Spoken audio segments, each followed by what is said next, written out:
Alan Powell is a widely published author specializing in 20th century art and design, with an interest in expanding the canon and reshaping the interpretation of modernism, especially in the British context. He has taught in several university schools of architecture and has been active as an exhibition curator, conservationist, and journalist. Bauhaus goes west, modern art and design in Brit- Britain, Britain and America. Alan Powers with 102,000 illustrations.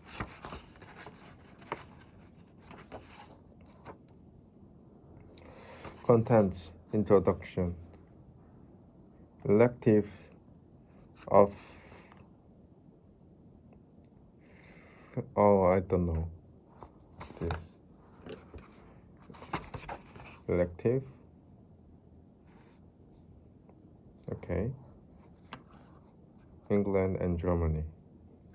A simpler and more cordial, I don't know this word, accent. Walther Gropius. The habitability of the whore. That lovely madman. The people with no taste. Beneath the weather. For better or worse. For better for worse. Dead or alive. Introduction. As a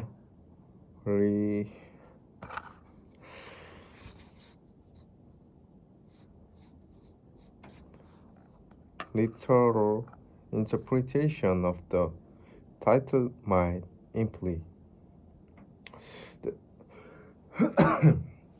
This book describes the journey taken by Bauhaus, both the idea,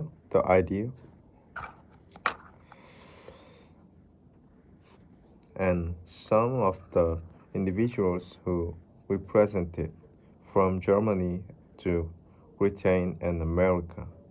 It is therefore a study of reception, but also of change in the other direction, from the host culture to the emerges. I don't know. More than that, it explores at some length the proto-modern design cultures in both countries that mean that the Bauhaus arrived in places that were not only familiar with many of its ideas, but also ready to welcome them. In case of Britain, it is often said that during the time they spent in London, Walter Group, I don't know, a person's name, Marcel Bruno, three major Bauhaus figures had 충분하지 않은 opportunities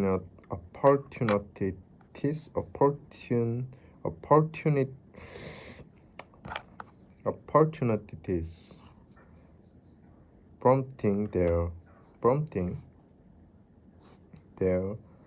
decisions to move on to America. This is unjust. Their stay in the UK might not have been a spectacular success, but neither was its affair. Prejudice, and unrealistic expectations have tended to obscure and the evidence and prevent a fair assessment of what might have been expected for them. Apart from These three were famous individuals. There were other former Bauhaus students and teachers who remained in Britain and made contributions to industry and education. They have been largely forgotten in the century of uh, cen- cen- in the centen-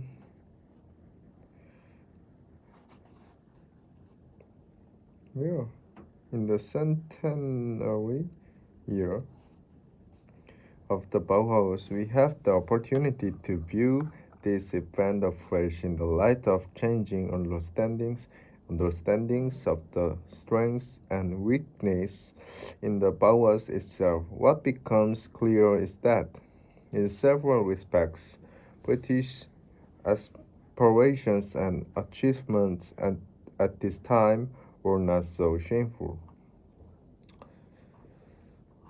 The Bauhaus in Weimar and Dachau and Berlin from 191 to 1933 was a utopian project in response to the experience of the First World War and the circumstances that led to it. Led to it or lead to it, I don't know.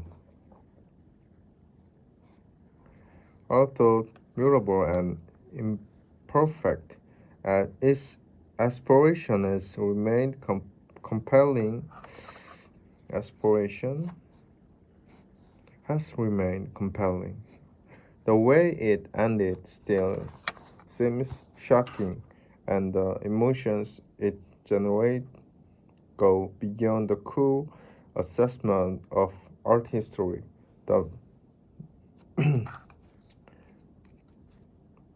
mythic, mythic quality of the Bauhaus has, however, shut out the light from a wider investigation of art and design education in Germany and Britain alike.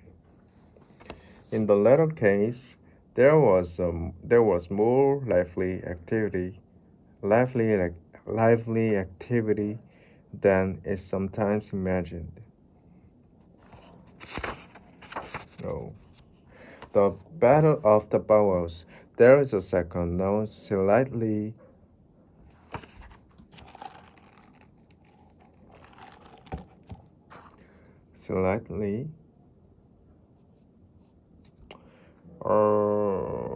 shady. I don't know. Use of go west as a figure of speech, meaning be killed or lost, meet with disaster. This happened in two contrasting ways.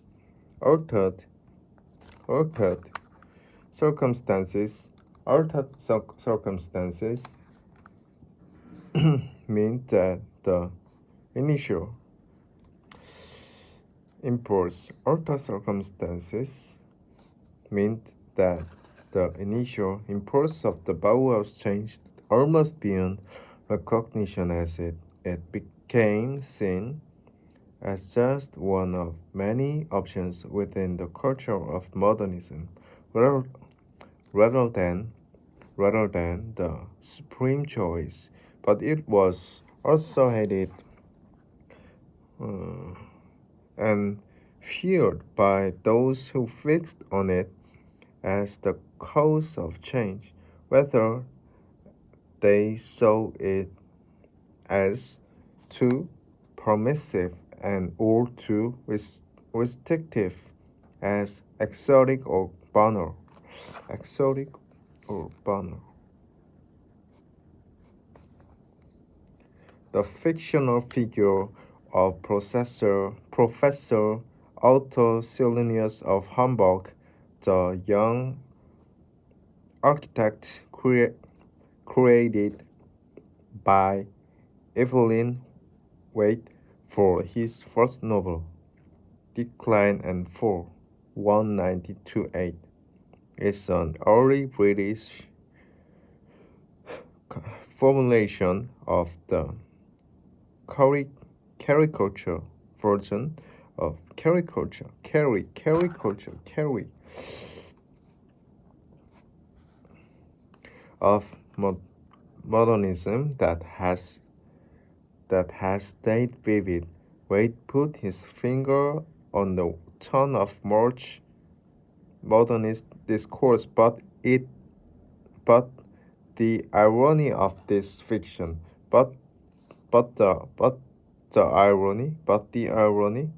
the irony of this fiction, well known to British readers, is that all the architects who might have inspired the character of Selenius proclaimed the opposite view.